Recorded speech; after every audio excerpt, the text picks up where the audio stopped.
Sup my lovely bitches, welcome back to another My Hero One's Justice video. Last time we were looking at the best Endeavor player in the entire world, and I told you guys that if you wanted to see this series continue, we'd have to hit 1,000 likes. Unfortunately, we did not hit 1,000 likes, so today we're doing things a little bit differently. I'm releasing the matches and interviews with the rest of the top players that I've interviewed and had the pleasure to play against. And this is gonna be it. This is gonna be the end of this series, but do not worry, I left some of the best for last. And before we begin, we're actually having another My Hero One's Justice tournament this Saturday. It's a tournament for premium members only, so go premium if you want to participate. Make sure you're available this Saturday at this time. If your time zone isn't represented here, make sure to go convert it to whatever your time zone is. And we actually have a prize pool for this tournament, which is sitting currently over $60. It's going to be $60 store credit, but you can kind of choose the store if you want an Amazon card or if you want a PlayStation card. It's kind of up to you, and the prize pool will actually go up before the tournament even begins. The more signups we get for this tournament, the bigger the prize pool becomes. And also I will be live streaming the tournament this next Saturday as it is happening, and every donation that happens during the stream will be added to the prize pool. Guys, I don't know how many more tournaments we can do for One's Justice, but I know one thing for sure. This one is happening. It could be your last chance, so make sure to sign up. And with that out of the way, it's time to feature our first player. And the first player we're featuring today is Tamaki. Tamaki is the #1 ranked Inasa player, and I was actually not going to feature him at first. I never played him. He never participated in any of these tournaments. So basically, I didn't even knew this guy until we met randomly watching the same live stream. I said, okay, let's play a few matches, let's see what you got. And I was impressed enough to actually feature him in this video and interview him. And his background, as far as fighting games go, it's actually quite different from the other top players that we've interviewed so far. Before One's Justice, I was actually a Street Fighter player, but I saw they were making a My Hero game, and I was like, I'm gonna try it out. I tried Storm, I tried like DBZ and stuff, but I don't know, I weren't too big of fans of the shows, so I didn't really get into them. It's a simple game to learn, but it's a hard game to master. Like dodging the unblockables and like stuff like that you normally just don't find in, you know, like a traditional fighter. I just wanted to master in a way how, like, if you do one unsafe move, you get a full combo punish instead of like maybe a poke in like Street Fighter ways. From Street Fighter to One's Justice, that's quite a big departure. And on top of that, playing Inasa, who is one of the biggest zoners in this entire game. That's as far away from Street Fighter as you can get, so obviously we had to talk about his character choice. Well, actually, at first, when Inasa came out, I didn't actually like him because everybody spammed with him. So I was just like, okay, this character's just gonna be like that. But then I brought him, and I was like, Joe, I'll try him out, see how it was. And I realized, okay, you don't have to just spam. I played the rank 1 Inasa, and he spammed me out, so I made it my goal to take rank 1 from him and prove to people that you don't have to spam with that character. I felt like I really connected with Tamaki in this very moment because I just identified with this quest a lot.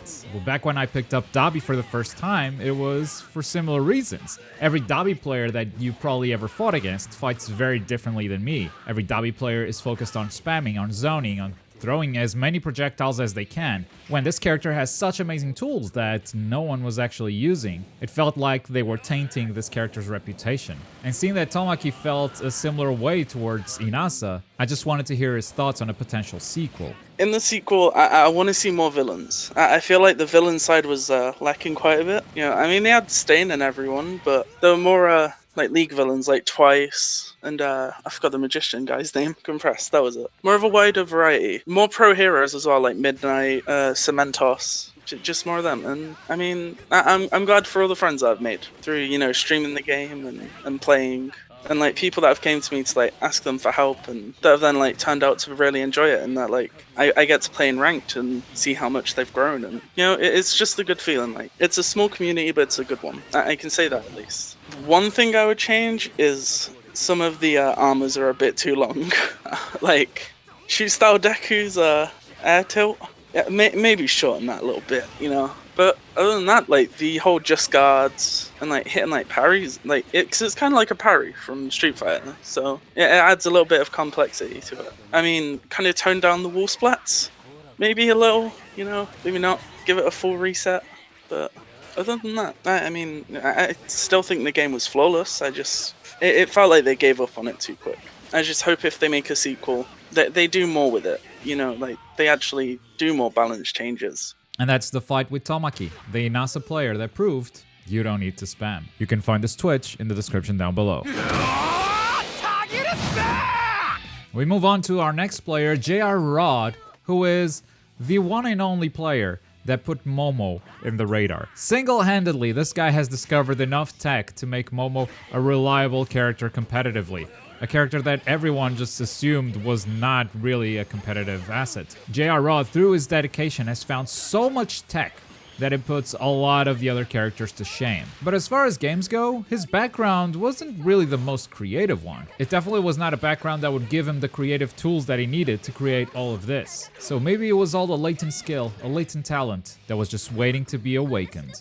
I usually used to play Call of Duty and all those first-person shooters before I got into anime games. The only reason I got into anime games because of my friend. He wanted me to play with him. I always wanted to play anime games back then, but I was still a young little boy, so I couldn't afford them. But now I'm old. I think it was Sword Art when I started playing anime games. I tried Naruto, but it's just too fast for me. I can't.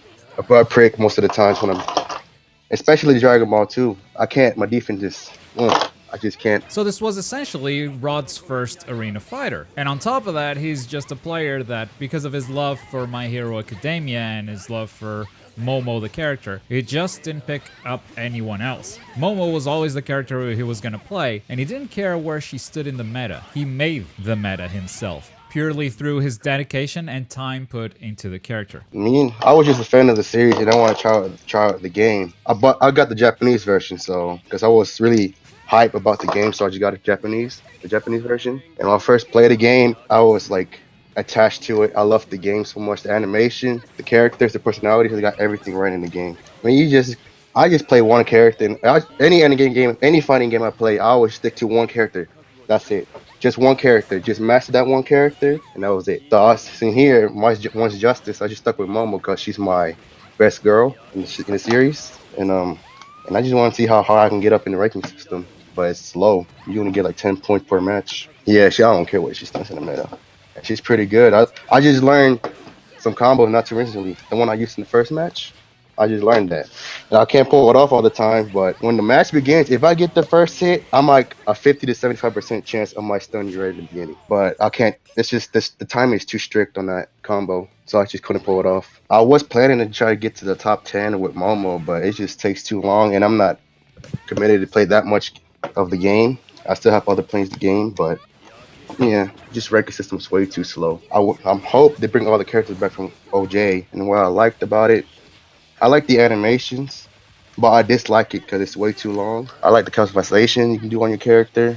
The combos look really flashy. I haven't seen that many clash moments in Once Justice. I only got into one, but it wasn't with a different character I use. So I would like the clash system. It looked really flashy, but you barely even see them. I would say the recovery, because even if you press X, you still get hit from recovery. I think they should work on the armor moves, because that's supposed to be a counter move, and don't even counter, because ones are way too fast and ones are too slow. The slowest always wins. And that is JR Rod, the player who all by himself proved that Momo is actually a solid character in My Hero Wants Justice. You can check out his channel in the description down below.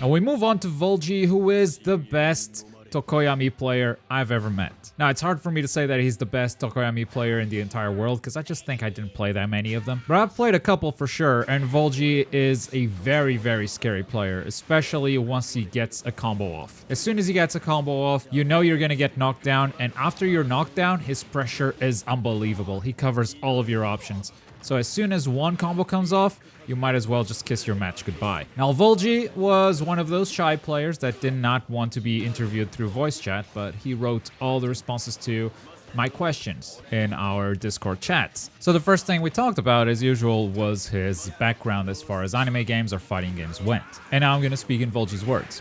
Being a fan of traditional fighting games, I like how Once Justice trying to incorporate so many mechanics off that. Even though it can be a little broken on the balance side of things, it's not a game where you can just mash buttons and win without thinking, unlike so many other anime arena fighters. The combo potential, the uniqueness of each character, the assist system, etc. You can feel that Viking put a lot of thought and love into this. It's not a perfect game, far from that, but it sure is a fun one. Being active into its community makes it even better.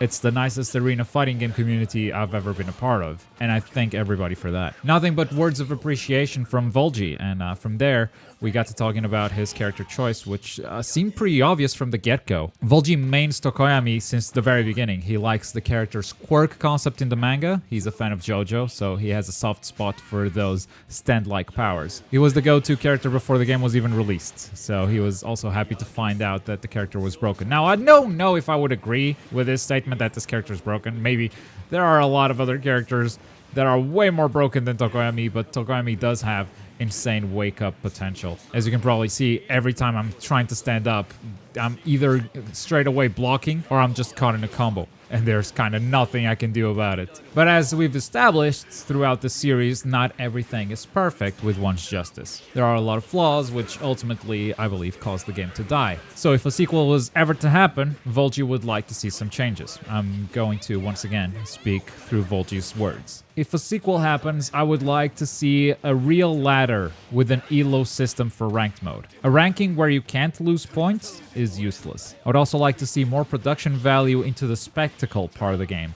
Most level 2 supers are really underwhelming in this one, and the story mode is quite boring.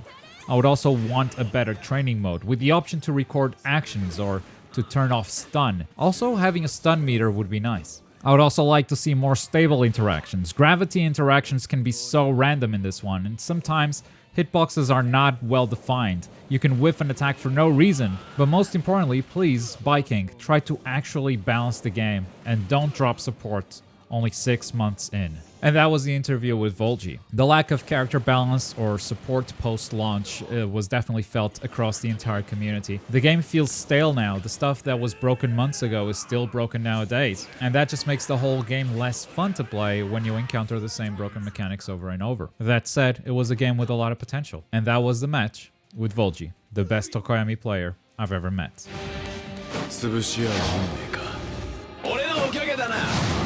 And from there we move on to TheSammy, who might also not be the best Todoroki player. He might not be the best any character player in One's Justice. He's just a very solid 3D anime arena fighter who was actually a professional Naruto Storm 4 player, as he constantly likes to brag about. I am a professional player at 3D fighting games, even though I only played Naruto before this. Yeah, I played Naruto Storm 4 for like 2 years, and all other Naruto games. That's like my only history with 3D fighting games is Naruto. So, yeah. For example, I really like Dragon Ball Fighters, but I'm just too bad at it. 2D fighting games. I think the only 2D fighting game that I'm really good at is probably Tekken, but it's 2.5, so yeah, that's a little bit different. Now, just because I know some of you are going to mention that in the comments, yes, a little Portuguese slept out of his answer there. TheSammy is a Portuguese professional Naruto player, and when it comes to 3D arena fighters, he's always a beast no matter what he picks up. A lot of the meta that I set for Jump Force actually came from fighting him, and a lot of tips that I got from TheSammy. So it wasn't a surprise when I found out that he was actually good at One's Justice. But even though it wasn't a surprise, it's not like he picks up every 3D arena fighter out there. He's got to have some love for the actual IP that the arena fighter is based on. For me, for like a lover for 3D fighting games and a lover of My Hero Academia as an anime, I couldn't just miss that opportunity, right? So first thing I got it, Japanese version, even though I got it like a month before everyone, but it was a good buy, I think, in the future. So yeah. So we kind of have a unique perspective here. We have the perspective of a player who has actually played competitive Storm 4, made money off of it, looked into every nook and cranny of this arena fighter, and now is coming into a brand new arena fighter and actually enjoying it. This perspective is incredibly valuable, and I did want to know more about his thoughts on how the two games compared, and what he thought the One's Justice place competitively was in the anime gaming space. I think One's Justice, comparing to Naruto Storm, right? Storm has like the fastest reactions, right? You have to sub, you have to guard, you have to jump, you have to all this. And One's Justice has that, okay, part the sub part, but it's more slow, so you need to be smart about it. You need to know what you're gonna do, right? Okay, if you do yellows, you need to be aware if he's guarding, then you're screwed.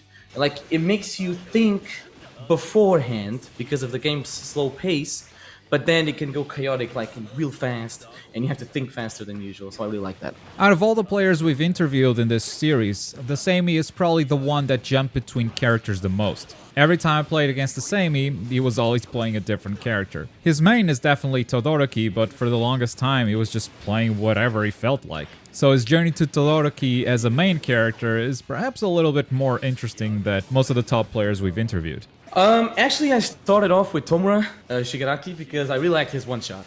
Even though, you know, in practice mode you would hit it like a million times, but then when I get to an online match, I suddenly realized that Tomura just didn't have...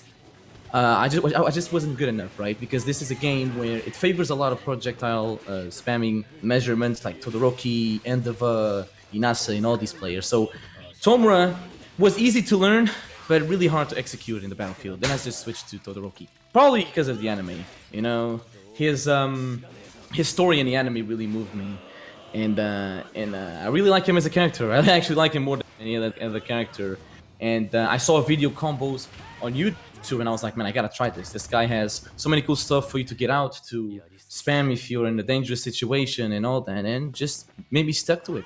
Very few arena fighters have this facet where players pick up a character not only because they have interesting movesets, but also because of their love for the anime. It's usually one or the other. Usually anime games are either fan service, where you get to play as your favorite characters and you have that side of the passion, but the game itself isn't good enough to have unique movesets, or at least unique enough to have you fall in love with how a character's playstyle works. That's part of the appeal of My Hero One's Justice. It's based on a very, very strong show with amazing characters, and at the same time, each one of these characters is very unique. But not everything is perfect, as we've come to learn throughout the series, and TheSammy would change some stuff if a sequel is ever made. I think the game itself needs more pacing. Even though I said the game slow, makes you think hard, and that's why I like it. I think the game is a bit too slow, and there's some instances where the game's just unbearable, right? Like I can take an example of Shoot Style Deku, probably the worst character for me to fight against, where he basically can do like just slides all over the place and all that, and sometimes the game isn't fun enough, right? I mean, that happens in every single fighting game, but there's just some characters that are better at everything than other characters, right? I think a balance in the game and a change of pace would be really cool for the game. And that's the fight against TheSammy. He is an active Twitch streamer, and if you're into 3D arena fighters, he's definitely worth a follow on Twitch. His link is in the description down below. And I did tell you that I saved the best for last. We're fighting Miuna. Miuna, who has proven time and time again to be the best player of My Hero One's Justice, in my personal opinion. He's at the very least the best Stain player. Obviously, the best player in One's Justice is going to be a very subjective thing. But not only has Miuna proved himself against me, he's proved himself against many of the top players that we've interviewed in this show. He's got an incredibly oppressive playstyle. Every time he opens you up, the amount of damage is just absolutely insane. He can dominate every aspect of his character Stain, and is just incredibly scary. And that's actually not that surprising, given his background in arena fighters. I play pretty much just tons of arena fighters, Burning Blood, J-Stars, and I dabbled here and there in some traditional fighters. Played some Eunice, played Blaze Blue, just pretty much those two. With a background in traditional fighters, as well as a lot of arena fighters, Miuna is a player that knows exactly what needs to happen for him to get a win. I mean, just look at my health. That's after one combo and, I mean, I think 1 or 2 resets. I have a lot of work to do if I want to get this round back.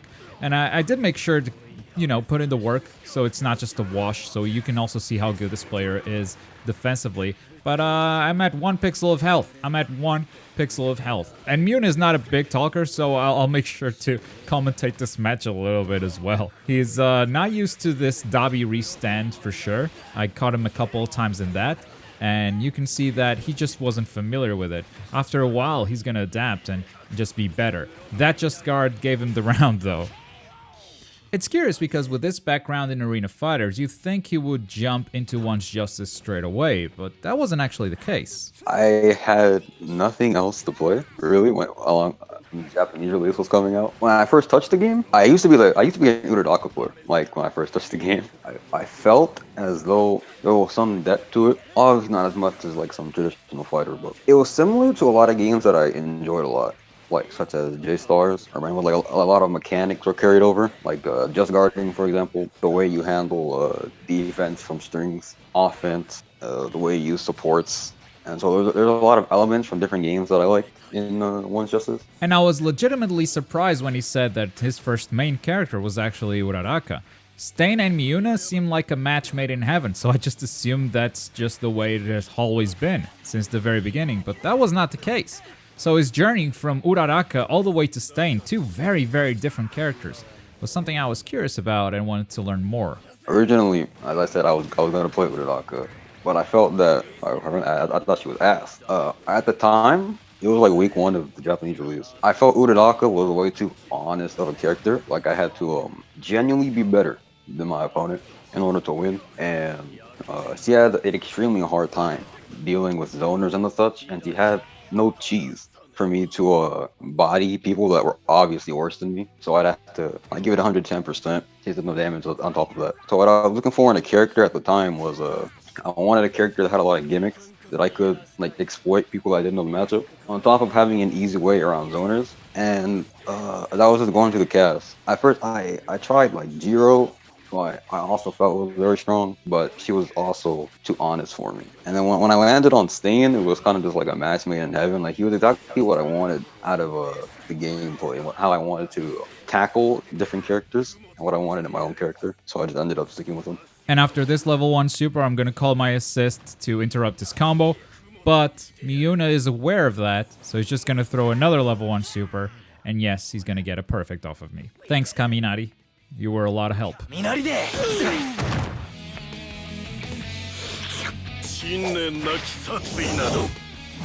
And this has been the journey through the top players of My Hero One's Justice. These are all the interviews, all the gameplay that I have. I want to thank everyone who participated and obviously everyone who watched. We're having another My Hero One's Justice tournament this Saturday, and some of these top players have already signed up. It might be your last chance to play against these guys, so make sure you go premium and sign up for the tournament. The signups are available on Discord after you become a premium bush. But as always, folks, thank you very much for watching. My name is Globku, and I'll see you guys next time. Bye.